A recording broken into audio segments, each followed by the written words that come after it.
जय हिंद दोस्तों, स्वागत है आप सभी का चैनल कोर्स फॉर फोर्स पे। और मैं हूं ऋषभ।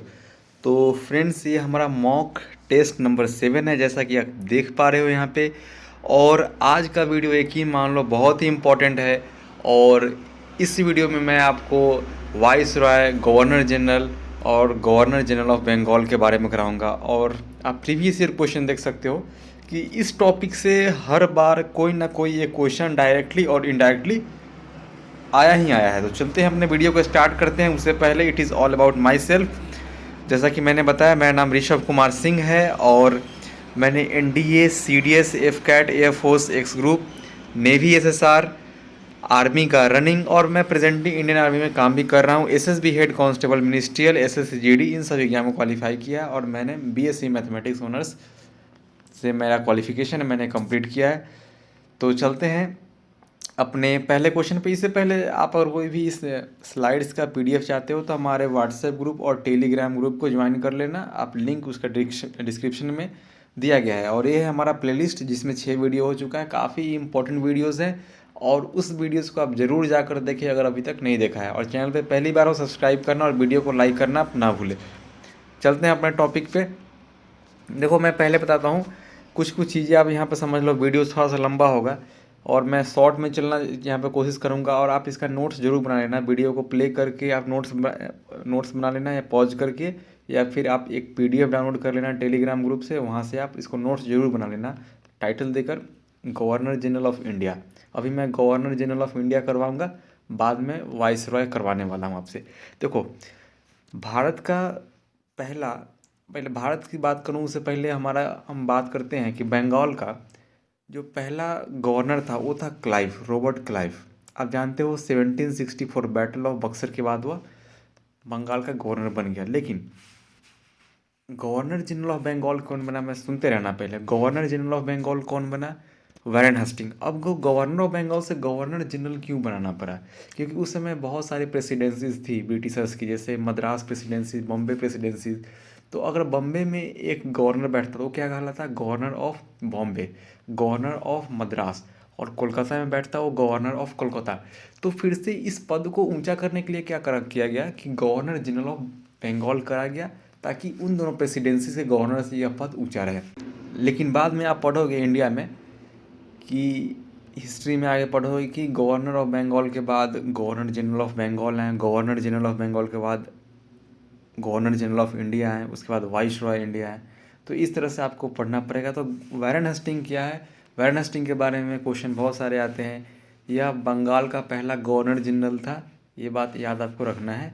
बंगाल का पहला गवर्नर जनरल वारेन हेस्टिंग। इसका आप टाइम पीरियड इंपॉर्टेंट नहीं है, टाइम पीरियड से ज़्यादा इंपॉर्टेंट है कि वारेन हेस्टिंग के समय में क्या क्या काम हुआ वह देखना है। Regulating act of 1773, regulating act आया था। Pitt's India act of 1784। इसके अलावा फर्स्ट मराठा वार, पहला मराठा वार 1775 से 1782 के बीच में, क्या आप बता सकते हैं कि पहला मराठा वार में मराठा का नेतृत्व कौन कर रहा था? मैं इतना हिंट देता हूँ कि मराठा के सेनापति नानाजी फडणवीस थे। और ट्रीटी ऑफ सालवाई 1782 में हुआ। और इसी ट्रीटी में, इसी संधि में मराठा ने यह स्वीकार कर लिया कि वह मैसूर के साथ जब युद्ध होगा ईस्ट इंडिया कंपनी का, तो मराठा उनका साथ देगा। उसके अलावा सेकेंड मैसूर वार 1780 से 84 के बीच में सेकेंड एंग्लो मैसूर वार हुआ, जिसमें हैदर अली का मृत्यु हो जाता है। और 1782 में जब हैदर अली की मृत्यु होती है तो 1782 से टीपू सुल्तान के हाथ में 1782 से एंग्लो मैसूर वार शुरू हो जाता है। देखो, 17 एंग्लो मैसूर वार आप पढ़ोगे, अपने आप में एक अलग टॉपिक है। 4 एंग्लो मैसूर वार हुए हैं, 1767 से 69, दूसरा 1780 से 84, तीसरा 1790 से 92 और चौथा 1799। ठीक, 1780 से 84 जब हुआ युद्ध, तो आपको कमेंट करके बतलाना है कि कौन सा ट्रीटी के साथ ये युद्ध समाप्त हुआ। ठीक है, चलो मैं बतला देता हूँ। Treaty of Mangalore. अगला है रोहिल्ला वार। रोहिल्ला क्या है? अब रोहिल खंड, देखो मैं सबको एक्सप्लेन करते चला रहा हूँ। मैं अगर सिंपल से यहाँ बताता कि रोहिल्ला वार 1774 अगले स्लाइड पे, तो कुछ समझ में नहीं आएगा। रोहिल्ला वार क्या होता है? अभी यूपी का, पश्चिमी यूपी में अगर आप देखोगे, नॉर्थ वेस्ट यूपी जो है, इसमें जो बिजनौर डिस्ट्रिक्ट है, मुजफ्फरनगर है, बागपत है, मुरादाबाद, इन सभी जिलों को रोहिल खंड के नाम से जाना जाता है। यहाँ पे रोहिल्ला का शासन था एक समय में, मुस्लिम रूल्स थे। तो रोहिल्ला वार हुआ था मराठा और रोहिल्ला के बीच में 1774 में।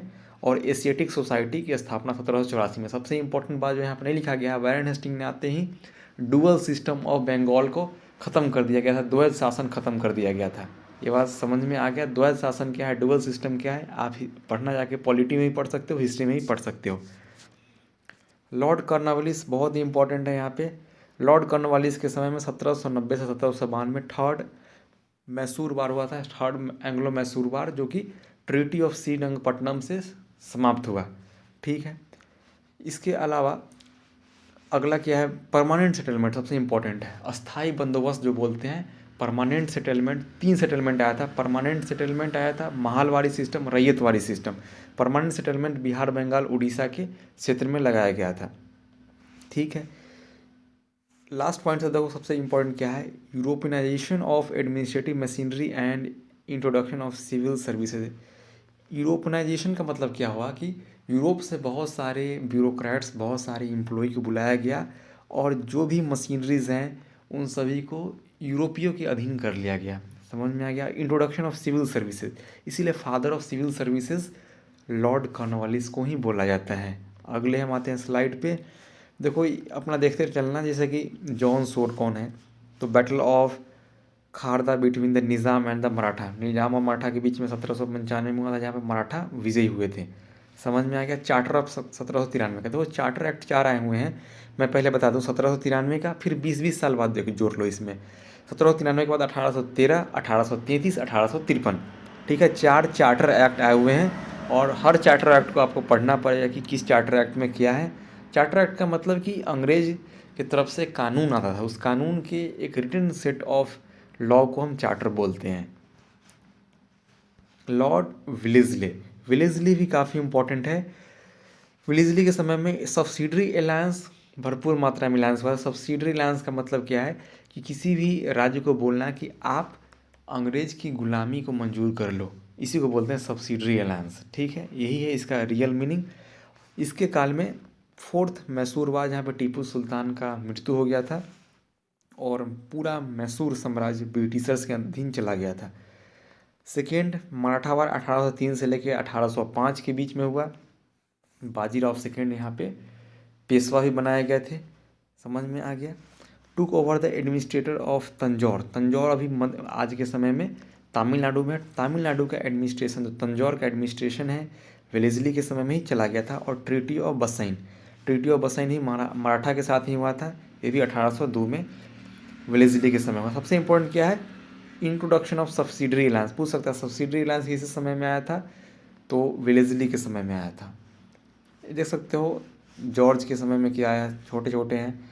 मिंटो फर्स्ट, फर्स्ट क्यों है, क्योंकि मिंटो सेकेंड बाद में आएगा। मॉर्ले मिंटो रिफॉर्म 1909 का पढ़ोगे ना, तो ये भी क्या है 1807 से लेकर 1813 वाला है, इसीलिए फर्स्ट दिया गया है। अमृतसर का ट्रीटी, अमृतसर का संधि महाराजा रंजीत सिंह के साथ हुआ था मिंटो के साथ में, तो ये भी याद रखना है। आप टाइम फ्रेम याद रखो, सारा कुछ सॉल्व हो जाएगा। हेस्टिंग, ये हेस्टिंग वो था, वारेन हेस्टिंग था, यह सीधे हेस्टिंग है। इस समय में क्या हुआ, एंग्लो नेपाल वार। देखो नेपाल के साथ जो वार हुआ इसको बोलते हैं एंग्लो गुरखा वार। और ट्रीटी ऑफ सुगौली, सुगौली की संधि बहुत ही इंपॉर्टेंट है, बिहार में सुगौली जगह है, 1816 में हुआ था। और इसमें मान लिया गया कि कुमाऊँ पहाड़ी से लेकर तीस्ता नदी के बीच में नेपाल का किंगडम रहेगा। और इसी संधि में यह फैसला लिया गया कि नेपाल के जो गोरखा सोल्जर्स हैं वो ब्रिटिश आर्मी में भी सेवा देंगे। और इसी कारण, इसी ट्रीटी के कारण आज भी इंडियन आर्मी में गोरखा रेजिमेंट भी है। तो बहुत ही इंपॉर्टेंट ट्रीटी है, ट्रीटी ऑफ सुगौली। ठीक है, और तीसरा और लास्ट एंग्लो मराठा वार होता है 1817 से 1819 के बीच में, और मराठा पूरी तरह से ख़त्म हो जाता है। यहाँ पे कॉन्फेडरेसी लिखा गया है। मराठा कॉन्फेडरेसी ख़त्म होने का मतलब क्या है कि मराठा, देखो बालाजी बाजीराव के समय मराठा जो था कॉन्फेडरेसी में बट गया था। जैसे कि आपने सुना होगा नागपुर के कौन थे शासक, भोसले थे। होलकर में कौन, होलकर के शासक कौन थे, इंदौर वाले होलकर में थे।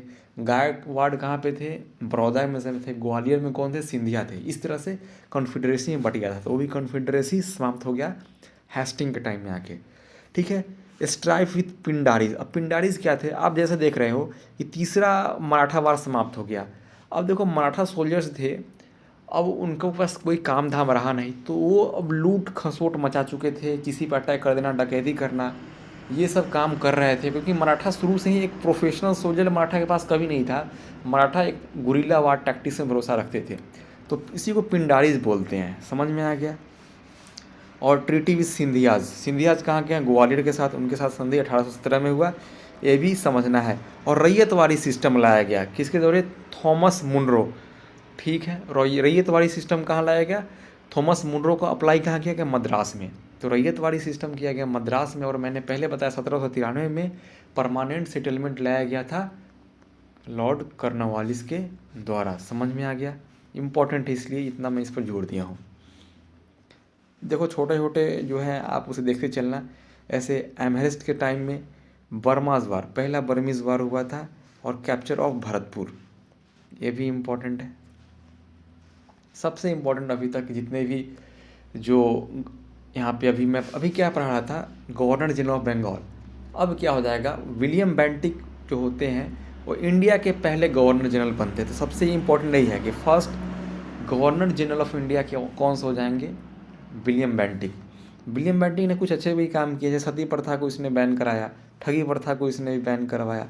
इन्हीं के समय में जैसे चार्टर एक्ट 1833 का है, मैंने पहले बताया कि चार्टर एक्ट 1793 के बाद 20-20 साल पर जोड़ते जोड़ते 4 चार्टर आएंगे, 1793, 1813, 1833, 1853।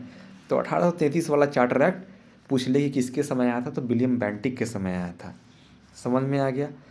एनेक्सेशन ऑफ मैसूर, मैसूर को अपने आप में किया गया, कुर्ग को अपने आप में पूरे ब्रिटिश इंडिया में मिलाया गया।